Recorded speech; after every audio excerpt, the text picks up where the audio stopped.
Good evening, and thanks for clicking on to the slightly later edition of Vogan's European Outlook for Monday, the 28th of October. And what is rather interesting about this evolving pattern is that high pressure looks as if it's going to become pretty established over the next couple of weeks. Really, through at least the first half of November, it looks as if high pressure is going to be sitting very close, if not over, the UK and Ireland. And that is going to promote a very dry pattern over the next wee while as well. So in some respects, this is pretty good news, especially in areas that have seen a lot of rain in recent weeks. But it is interesting because it is starting to get my head scratching slightly with regards to the potential of this evolving pattern with the MJO rotating through the Pacific, and what you would expect to see would be a more negative Arctic oscillation, North Atlantic oscillation pattern developing. It looks as if there is a bit of a reluctance for this high, once it becomes established, to move out of the way. It becomes a real blocker, and it looks as if, despite the eastward progress of the MJO, this high is going to linger on for quite a bit longer than what potentially I initially thought. So obviously, like, when I do make a forecast, it is based on various parameters. It is based on evidence and ideas that I may have, but they don't always come off. And I suppose in some respects, I'm starting to kind of wonder whether we will actually see this Arctic oscillation, North Atlantic oscillation pattern developing. And I'll show you in just a second why. But if you look at the ECMWF, this is the 500 millibar geopotential height anomalies. For now, Monday the 28th, you can see here the core of the high centered just to the west of the British Isles and Ireland here. But generally speaking, this is a very, very dry pattern, very settled and stable. And really, we haven't seen this in a very long time. The problem is we've got a cut-off area of low pressure over southern Iberia. And what is going to happen is we're going to see a significant amount of rain over the next several days here. Through the course of this week, we're going to see downpours and flash flooding as a result across parts of Spain. And you can see here, if we look at the pressure chart here, let's play through the loop. Notice here the reluctance for this block to shift. And so we've got this stuck area of upper level trough over Iberia. That is going to bring the flash flood threat, or continue to bring the flash flood threat across parts of Spain. But look at this, how blocked this pattern is and how reluctant it is to shift. This is now all the way through towards the middle portions of the month. Looking at rainfall over the next couple of weeks here, or at least the next 7 days anyway, off the ECMWF, you can see where the high is anchored, and it is primarily over the UK and areas just to the south. Look at France, very, very little in the way of rain between now and next Wednesday, the 6th of November. We've got a lot of precipitation running around the outer perimeter of that high. Look at eastern Iberia. If we look up close at Iberia, you can see the significant amounts of rain projected, and this could be a major event for this part of the world. So if we look at here, this is between now and Thursday of next week, and we've got the areas of anywhere to the south of Valencia all the way up towards Barcelona. We've got rainfall in excess of 300 millimeters falling over the next 10 days or so. So this could be a major problem for parts of Spain, and that is going to need to get taken into consideration. But I want to look at the overall pattern as well here, because we do have movement, we do have wave breaking going on within the Rossby wave train. You can see here the amplification of the pattern. We've got the troughs, we've got ridges, quite a nice conga line of ridges and troughs dancing around the northern hemisphere here at the moment. But look at the UK and Ireland here. So we've got systems coming into the northwest of the United States. That is going to bring colder air into the west, and it's going to pump the ridge of high pressure over eastern North America. But you notice here that we've got this block over the UK, over Ireland, and really, while we've got a lot of movement extending from the West Pacific across the top into North America here, you can see that we've got this anchor of high pressure, anticyclonic conditions, bang slap over the UK, over western areas of Europe here, despite the movement that we're seeing from Pacific into North America here. This high is just like a stone in the river, and it's forcing all the the weather to run around the periphery of this. The reluctance of this system moving is quite interesting, actually.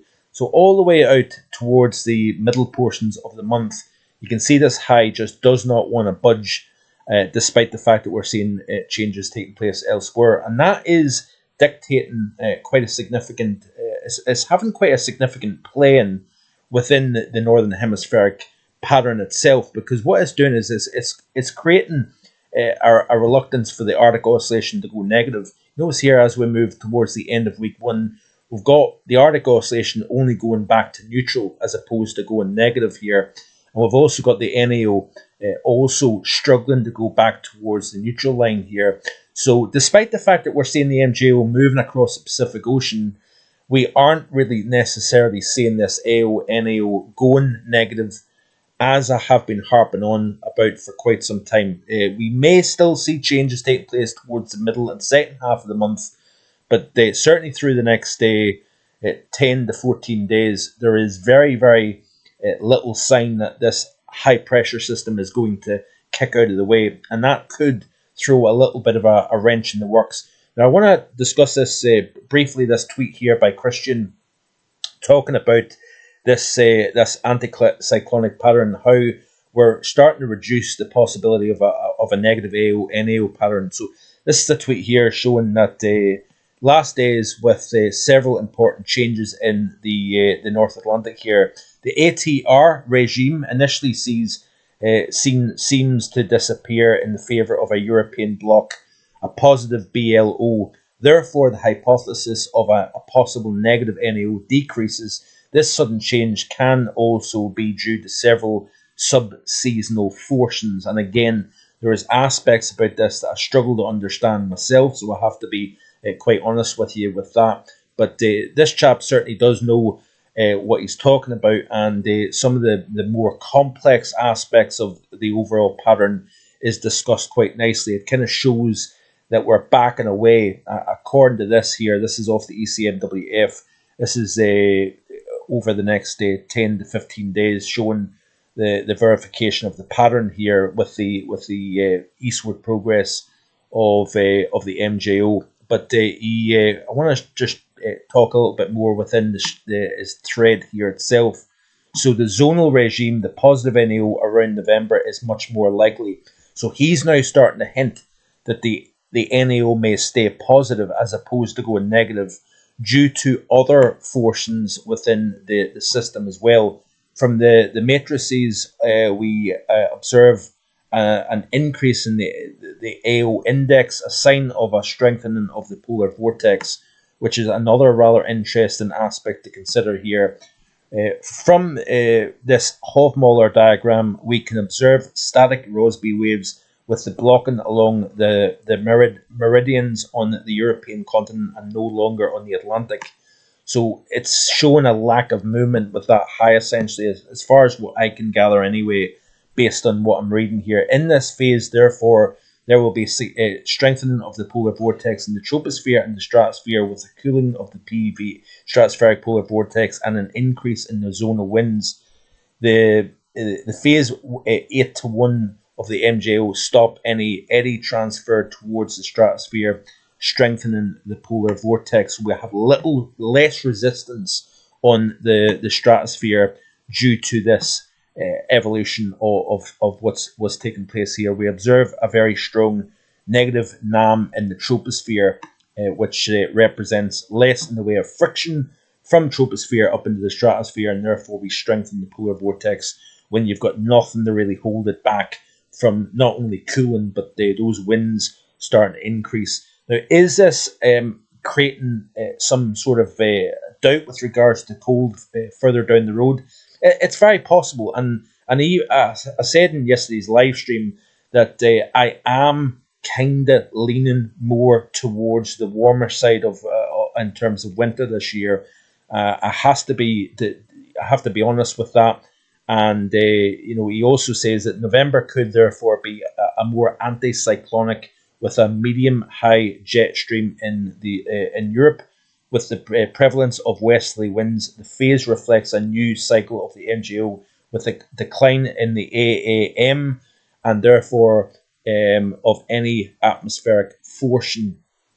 And I do think what's going to happen is that the MJO is going to rotate back into the Indian Ocean. I think towards the end of November and possibly into the early portions of December. That certainly would be a very positive AO NAO kind of response if that happens to take place. So finally, he says it is difficult to know exactly how long this phase will last, but it is likely that there will be quite a long, and therefore November will be quieter and less dynamic while waiting for the new forcing towards December. So we'll wait and see what happens, but certainly the AO and the NAO appears to not be going into negative territory as initially thought, and we will have a fairly prolonged spell of dry conditions. This is off the GFS ensemble for the next 7 days. This takes out to the 4th of November. Even as you skip through, you can see here that this dry theme continues all the way out to November 10th. Looking at the temperature anomalies here for the upcoming 5 days, looks like this here, warmer than average, and it looks as if we stay fairly warm compared to average all the way out to the 10th of November. Now remember, in yesterday's video and also in videos previous, I did say that there is a possibility that we don't see the response to this MJO up until perhaps the middle portions of November, even into the back half of November. So I think there is always a small possibility that we may see something a little bit more negative, both with the Arctic Oscillation and North Atlantic Oscillation during the second half of November. But we'll wait and see what happens. Certainly this high is definitely going to linger over Western Europe longer than what I expected to see taking place. And we'll wait and see what happens. But certainly this would be good news if you're wanting drier conditions, that's for sure. But we'll wait and see what happens over the next wee while here. Let's have a final look at the overview of the ECM for the rest of this week. Obviously, Halloween coming up in a few days' time. It certainly looks as if it's going to be fairly dry across the UK with a lot of fog and light winds. Fog's struggling to dissipate during the course of the daylight hours. So therefore, you could have quite foggy nights and foggy days, a classic end of October type of regime. Certainly, that would be no surprise for the time of the year. But we look here at the pattern. There's quite a slack flow. There's not a whole lot going on, really. This high-pressure system with systems riding over the very top of that high. We may have a little flirt with something a little bit colder as we move towards the end of this week. Cold front moving south here may try and pull in something a little bit cooler. But notice here the high is just kind of centered bang slap over the UK. Lots of cloud, but there will be breaks in that cloud. Where the skies are clear with light winds, we are going to see fog forming. We may see some frost developing as well, especially as we move into the early portions of November, with nights becoming increasingly long. Obviously now it's dark at 6 p.m. at night.